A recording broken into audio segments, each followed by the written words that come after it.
Hey guys, welcome to part 4 of season 1, episode 20. Theatricality.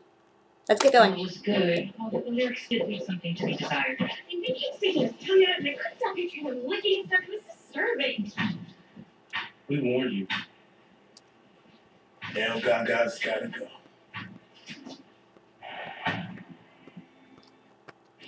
Could you have a word with Emilio and Kowalski about harassing me without damaging my Gaga outfit? Are you serious? Do you know how difficult it is with those guys? They already think we're boyfriends. Let them think what they want. They're Neanderthals. In 3 years, I'll be cleaning my septic tank. Don't you get it? It's not just them.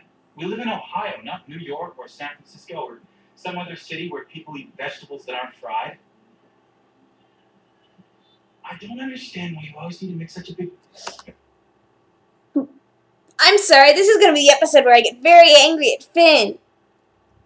Because even though this situation was forced upon him and he wasn't comfortable with it, he then does the following. Spectacle of yourself.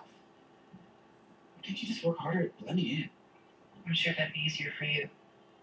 You know, it would.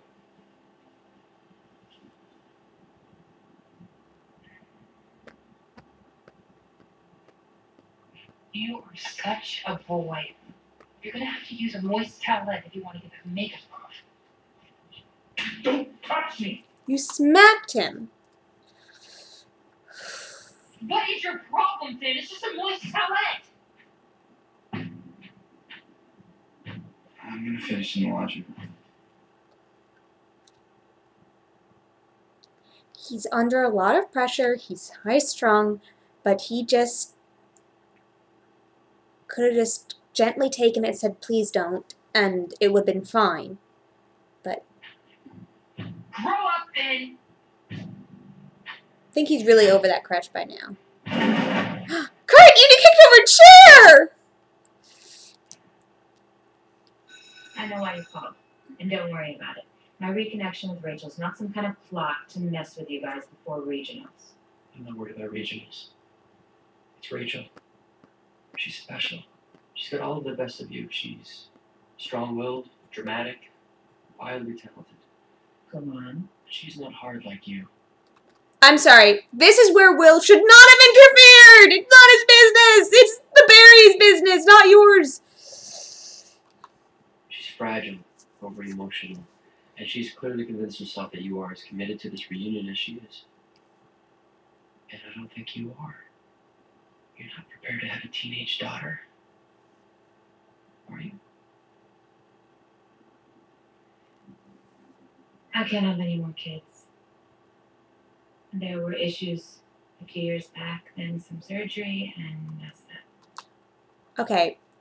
I have this weird feeling that she had some kind of miscarriage, that they had to do emergency surgery or something, and it damaged something. Something, or,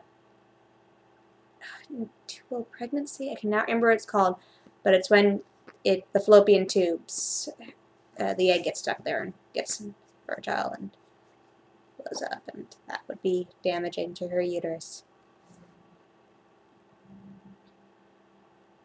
I really wanted a daughter. So she's probably got post-traumatic, you know what I mean. And she loves I Rachel. thought it was so important to me to make that bond with her. But you're right. I wanted my baby back. Rachel's an adult now. She doesn't need me. Yes, she does. Shelby, I can't tell you what to do. But if you really love her, you have to tell her what you just told me. I had to skip school to finish it, but I think you're really going to like it. Oh, God. Oh, God. Oh, God. This is gonna hurt. Kurt tries really hard, and Finn, you didn't give any input! Consider it a peace offering after all the yelling that we've been doing. I used Marlena Dietrich and Gary Cooper in Morocco as my inspiration. It's a perfect blend of the masculine and the feminine, and The muted and the theatrical. Are you freaking insane? I can't live here. I'm a dude. You know, what the hell is that supposed to be? It's a privacy partition. It's the only one I could find at such short notice. Why are you getting angry about everything? I worked hard on this. That's not a privacy partition. Why is it so hard for you to understand?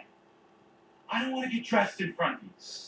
You know that I put my underwear on in the shower before I come out when you're around? You should do that anyway. I don't want to have to worry about that kind of stuff in my own room, man. And what stuff are you referring to? You know what I'm talking about. Don't play dumb. Why can't you just accept that I'm not like you? I have accepted that. No, you haven't. You think I don't see the way you stare at me? How flirty you get? You think I don't know why you got so excited that we were going to be moving in together? It's just a room, Finn!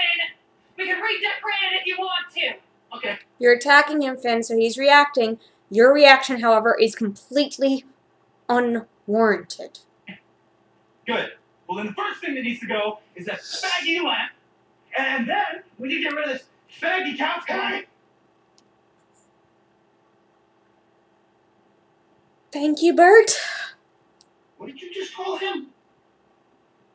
Oh, no, I didn't call him anything. I was talking When like you use that word, you're talking about him. Relax, Dad. I didn't take it that way. Yeah. Kurt's trying to protect Finn from this because he realizes that Finn's overreacting and he's so used to it. That's because you're 16 and you still assume the best in people. You wait a few years, you start seeing the hate in people's hearts. Even the best people. You use the N-word? Of course not. Yeah, how about retard? You call that nice girl on Cheerios with Kurt, you call her a retard? No, she's my friend. She's got Down syndrome. I never call it. That's cruel. But you think it's okay to come in my house and say faggy? That's not what I meant. I know what you meant. What, you think I didn't use that word when I was your age? Okay, this is a very upsetting scene. It always upsets me every single time. I want to at least applaud Bert for maintaining eye contact. He's in Finn's face. There's this respectable distance, but he's maintaining eye contact so Finn gets it. Every time Finn almost looks away, Bert follows him because he wants Finn to get it. Because he knows Finn's not a bad guy, but he wants Finn to understand why what he's saying is wrong. You know, some kid gets clocked in practice. We tell him, stop being such a fag, shake it off. We meant it exactly the way you meant it. That being gay is wrong. It's some kind of punishable offense. Kurt doesn't like the idea that his dad did this as a kid. He doesn't like the reminder that his dad probably did it. Finn looks over at Kurt like... I really thought you were different. Like, I don't... Different, Finn? You know, I thought that being in Glee Club and being raised by your mom meant that you were some, new generation of dude who saw things differently, who just kind of, came into the world knowing what it's taken me years of struggling to figure out. I guess I was wrong. I'm sorry, Finn, but you can't stay here. Yeah. I love your mom. And maybe this is going to cost me her. But my family comes first. I can't have that kind of person around. This is our home, Kurt. He is my son. Out in the world, you do what you want. I'm under my roof.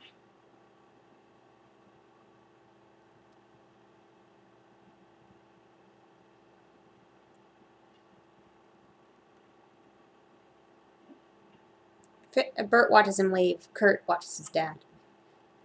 Life looks great.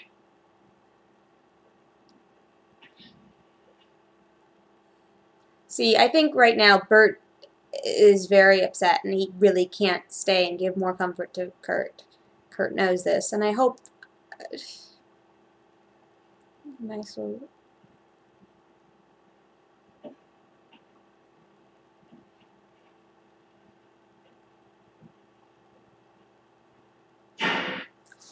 Okay, once again, I think Kurt was mostly over his crush at this point. I think Finn was just blowing everything out of proportion because of Krosky and Azimo were getting on him, and he was uncomfortable with moving and just a bunch of stuff, and so he pulled everything in his arsenal out and threw it at Kurt. Where are all the fanfics of conversations that happened after this. And I know in season 2, after the heart attack, Carol supposedly has mentioned to Bert that Kurt had a crush.